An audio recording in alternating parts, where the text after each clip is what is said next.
Assalamualaikum warahmatullahi wabarakatuh. Apa kabar anak-anakku semuanya kelas 11 MIPA?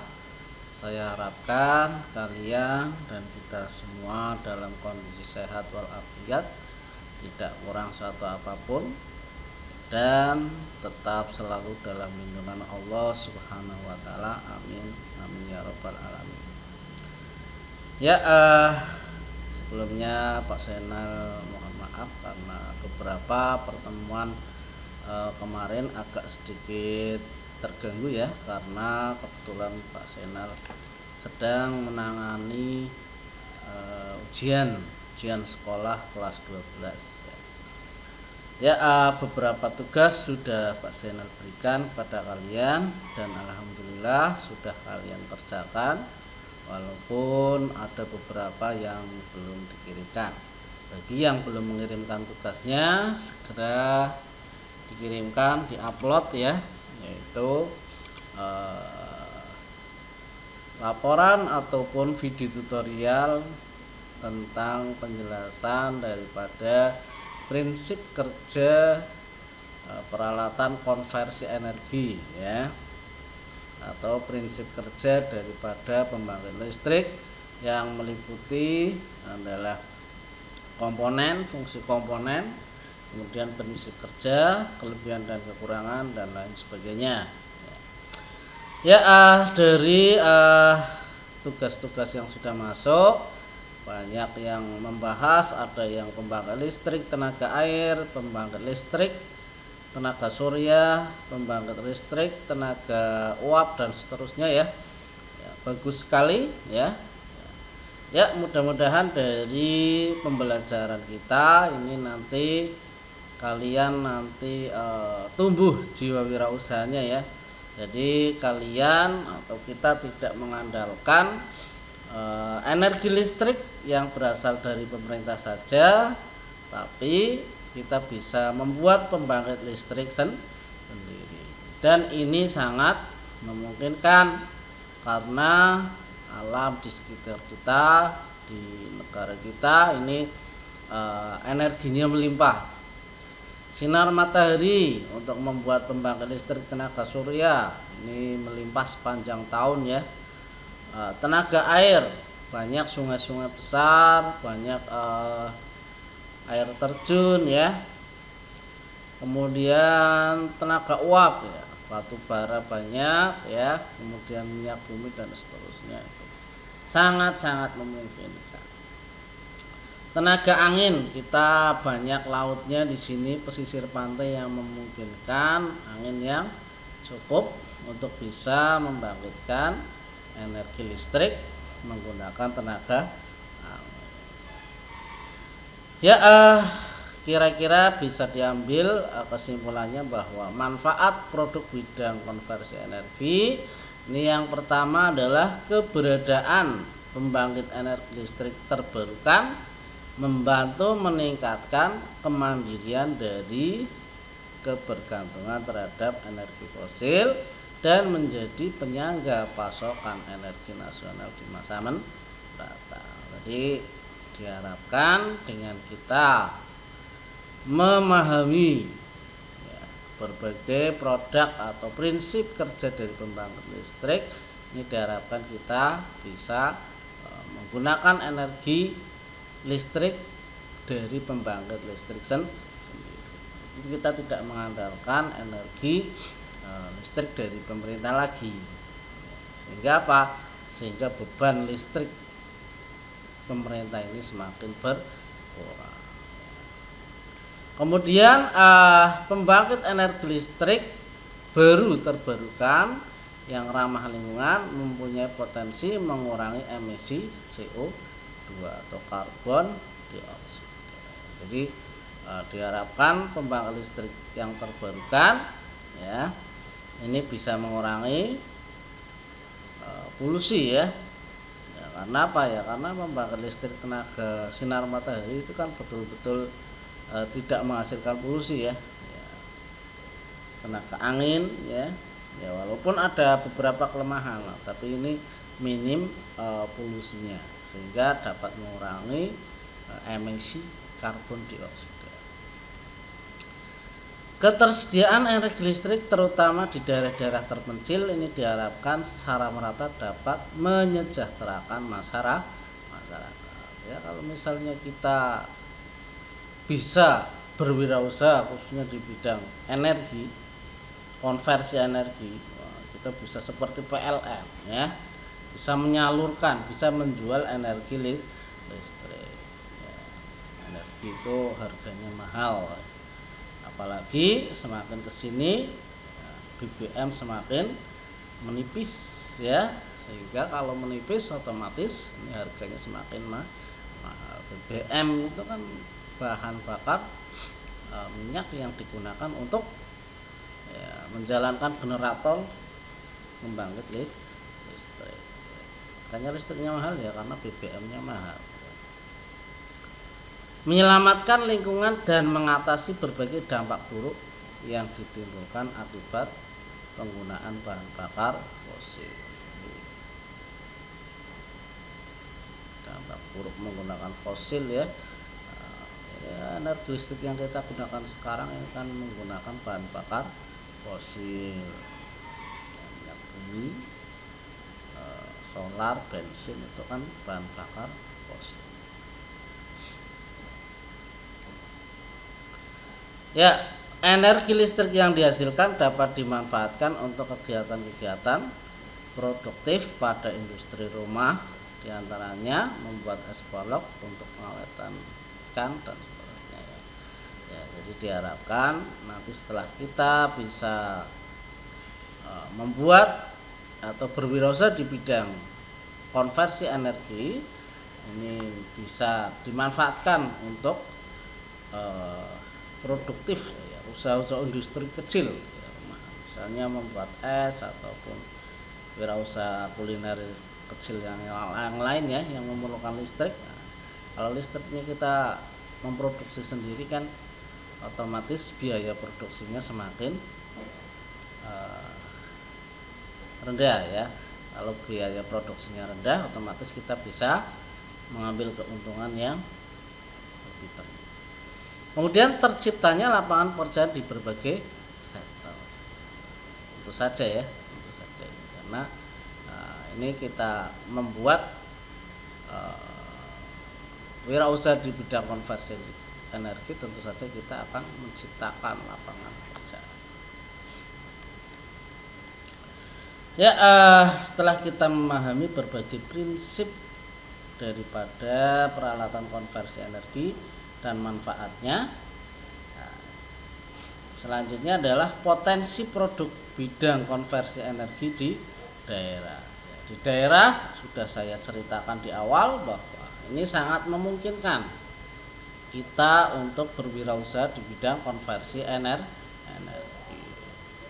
Sinar matahari sepanjang tahun ya, kemudian banyak aliran sungai besar, air terjun, angin kencang, ini adalah energi-energi di negara kita yang cukup melimpah.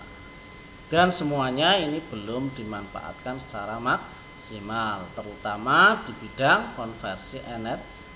Nah, ini dengan kita belajar seperti ini kita diharapkan menyadarkan kita, jiwa wirausaha kita mestinya harus tumbuh ya. Oh, ternyata negara kita itu sumber energi alamnya itu luar biasa banyak. Ini yang memungkinkan kita bisa berwirausaha di bidang konversi energi. Ya, oke. Selanjutnya adalah analisa SWOT. Analisa SWOT adalah suatu kajian terhadap lingkungan internal dan eksternal wirausaha atau usaha. Analisa internal lebih menitikberatkan pada aspek kekuatan, strength, dan kelemahan, weakness, sedangkan analisa eksternal untuk menggali dan mengidentifikasi semua gejala peluang, opportunities yang ada di masa mendatang, serta ancaman threat dari kemungkinan adanya pesaing atau calon pesaing.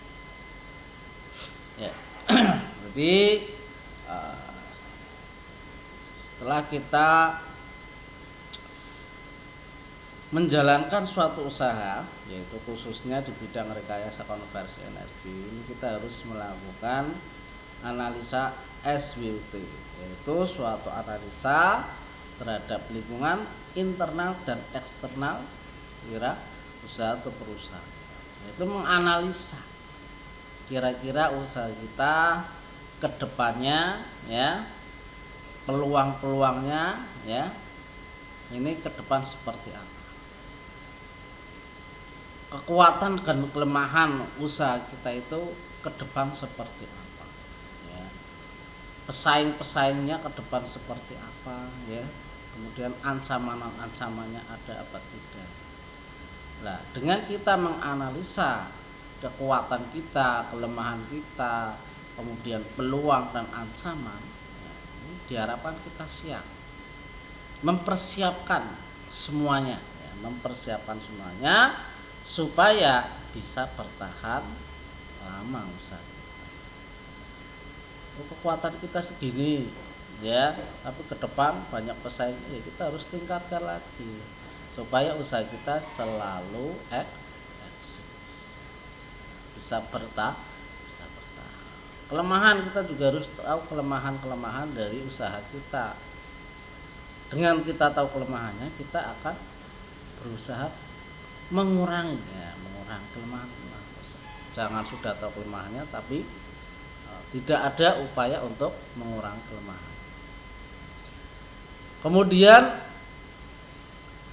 peluang di masa mendatang itu, kira-kira usaha kita itu bisa bertahan apa tidak. Ancaman ini juga dianalisa, ancamannya ke depan seperti apa ini usaha kita. Kalau kita sudah tahu peluang dan ancamannya, kita harus berusaha supaya usaha kita itu biar bisa bertahan. Ini perlu dilakukan analisa SWOT. Ya, oke, di BSE Prakarya Rekayasa kita di sini akan belajar membuat konversi energi, yaitu membuat arang briket, ya, tahu arang ya. Jadi arang itu kan yang digunakan untuk bakar sate, bakar ikan, ya, apalagi bakar ayam mungkin, ya. Nah, usaha-usaha seperti ini memang sedikit sudah agak kurang, ya. Ini di sini dicontohkan. Ini hanya contoh saja, karena di buku ya kita harus tahu, ya. Jadi materi sebagian diambilkan dari sini. Maka dari itu kita tetap mempelajari bagaimana cara membuat briket arang dan alat. Jadi produk yang dihasilkan daripada prakarya rekayasa kelas 11 semester 2 ini adalah membuat briket arang, dan produk rekayasanya itu alat pencetak briket arang tersebut. Jadi ada dua, arangnya ya tahu, kemudian pencetaknya juga tahu. Mana yang rekayasa? Yang rekayasa ya pencetak. Ya, kita tahu bahwa arang dulu untuk selain membakar ikan, bakar ayam, bakar sate, ini juga untuk menyetrika dan seterusnya, ya. Nah, itu dulu itu arang itu masih bentuknya ketika kita beli bongkahan-bongkahan kayu. Ini yang tradisional. Sehingga apa ya? Sehingga ya bentuknya tidak teratur. Kalau bentuknya tidak teratur ya nanti penggunaannya susah. Kemudian pembungkusnya juga susah, ya, atau istilahnya adalah pengepakannya juga susah karena bentuknya tidak teratur. Ada yang bongkahan kayu besar, kecil, dan seterusnya. Lah di sini biar bentuknya sama, ini bisa dicetak, mau bentuk bulat bisa, lonjong bisa, persegi bisa, ya, tergantung pencetakan. Ya, oke ya. Nah ini kita akan belajar bagaimana cara membuat arang, yaitu menggunakan alat pirolisis, yaitu alat pembakaran tanpa menggunakan api. Jadi kalau kita membuat arang, ada apinya, berarti nanti arangnya bisa menjadi abu. Jadi tidak berhasil jadi arang, tapi jadinya abu.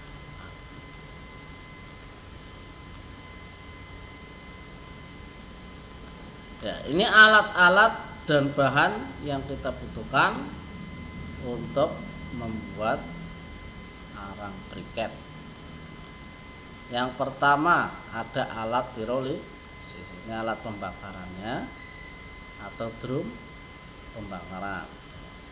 Kemudian alat penumbuk, ayakan, wadah pencampuran kanji, pencetak arang briket, alas pengerik.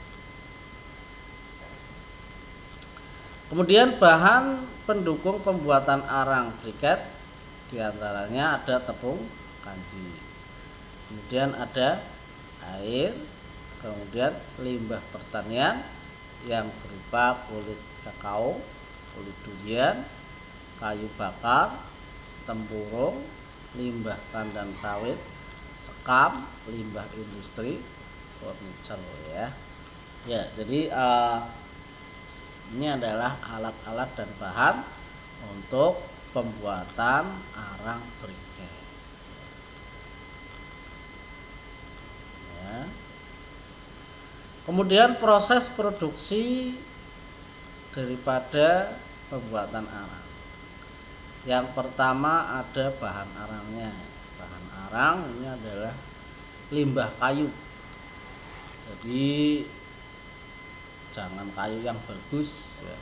Kalau kayu yang bagus ya digunakan untuk furniture itu lebih mahal. Ini limbahnya, misalnya potokan-potokan yang besar yang tidak kepake ini bisa digunakan.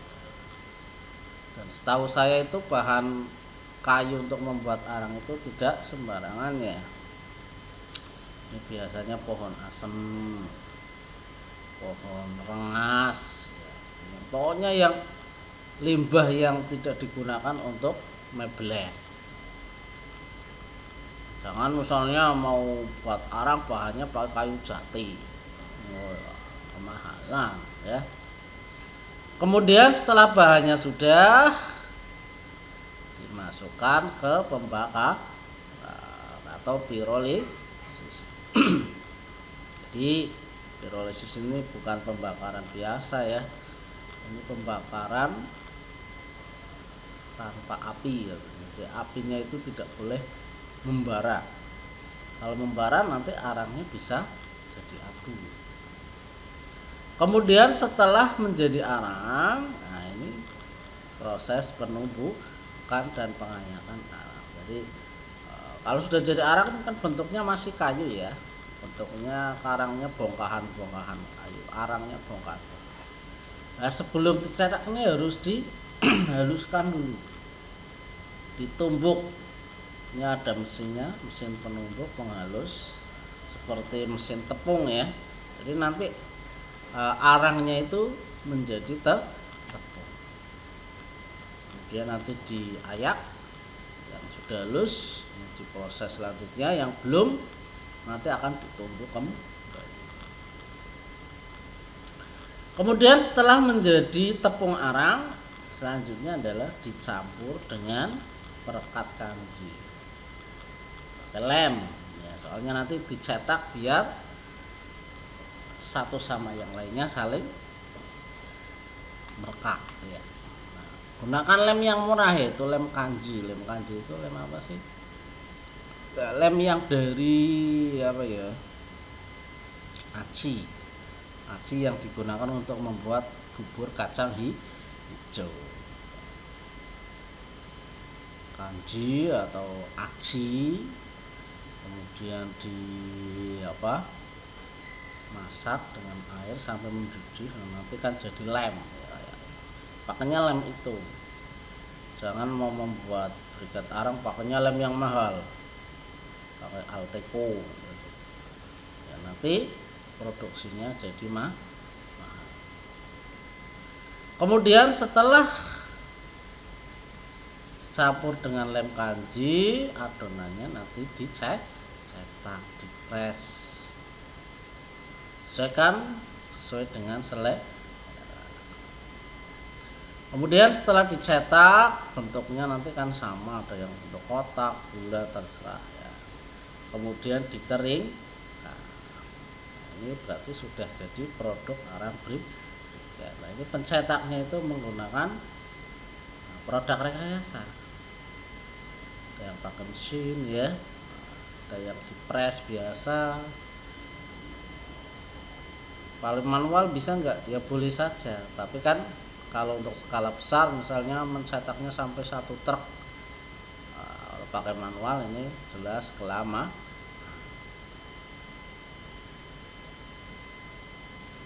ya.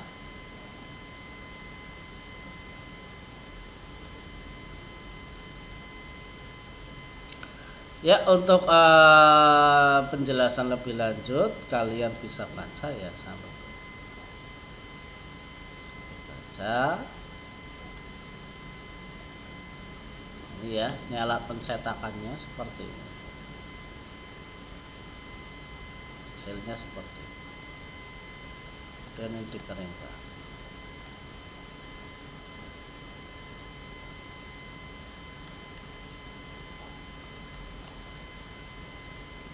Ya, oke. Selanjutnya setelah kita berhasil memproduksi suatu arang briket, jangan lupa dalam proses produksi ini kita harus selalu mengindahkan kesehatan dan keselamatan kerja. Ingat bahwa kita dan tenaga kerja kita atau men ini merupakan suatu aset yang kita miliki. Yang namanya aset itu harus dijaga, jangan sampai rusak. Kalau rusak nanti yang rugi kita sendiri.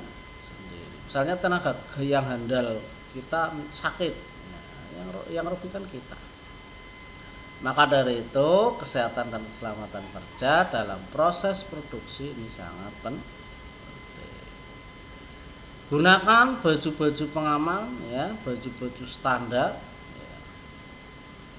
Helm, kacamata, sarung tangan ya, sepatu dan seterusnya dalam proses produksi. Gunakan baju kerja yang standar, jangan asal-asalan ya. Baju kerja pakai jaketnya jaket motor, harus pakai baju kerja. Helmnya ya helm kerja yang standar ya. Jadi misalnya kejatuhan sesuatu itu betul-betul bisa melindungi kepala kita. Kacamata misalnya untuk mengelas, itu kan butuh kacamata khusus, jangan kacamata yang untuk mainan saja ya. Jadi betul-betul pakaian kita ini betul-betul digunakan untuk safety. Kemudian rambu-rambu ini juga perlu dipasang. Misalnya nggak boleh menyalakan rokok ya, nggak boleh menyalakan korek api, nggak boleh lewat dan seterusnya. Ini harus dikasih rambu-rambu. Supaya apa ya? Supaya semuanya bisa selamat. Sekali ada kecelakaan, ini bisa mengundang izin bisa dicabut ya. Nanti bisa berurusan dengan pihak keamanan yang bisa mengakibatkan keluar uang banyak dan seterusnya.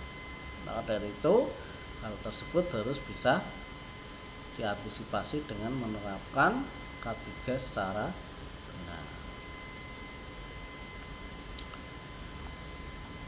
Nah, ini ya. Nah, ini